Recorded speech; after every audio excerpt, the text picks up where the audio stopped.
আওয়ামী লীগকে নিষিদ্ধ করার প্রস্তাবে সবচেয়ে বেশি আপত্তি বিএনপির। অভিযোগ ইসলামী আন্দোলনের শীর্ষ নেতা মুফতি ফাজল করিমের।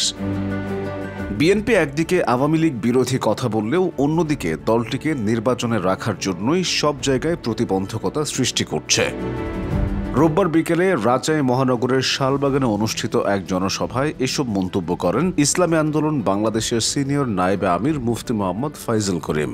তিনি বলেন, দেশের প্রায় ৯৫% মানুষ মুসলমান, তাই ইসলামপন্থীদের রাষ্ট্র ক্ষমতায় থাকা স্বাভাবিক। তার ভাষায়, একজন প্রকৃত মুসলিম কখনোই সেকুলার হতে পারে না।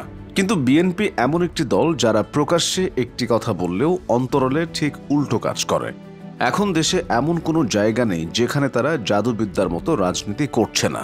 আওয়ামী লীগ প্রসঙ্গে তিনি বলেন, আওয়ামী লীগকে নিষিদ্ধ করার প্রসঙ্গ উঠলেই বিএনপি সবচেয়ে বেশি আপত্তি জানায়, অথচ মুখে বলে আওয়ামী লীগ যেন নির্বাচনে না আসে। বাস্তবে তারা চায় একটি তথাকথিত সবার অংশগ্রহণে নির্বাচন হোক, যেখানে আওয়ামী লীগও থাকবে। এখানেই বিএনপির দ্বিমুখী চরিত্র স্পষ্ট। সভায় ইসলামী আন্দোলনের অন্যান্য নেতাকর্মীরাও বক্তব্য দেন। তারা বলেন, দেশের রাজতান্ত্রিক ও সেকুলার রাজনৈতিক ব্যবস্থার অবসান ঘটিয়ে ইসলামী খেলাফত প্রতিষ্ঠার লক্ষ্যে তারা এগিয়ে যাচ্ছেন।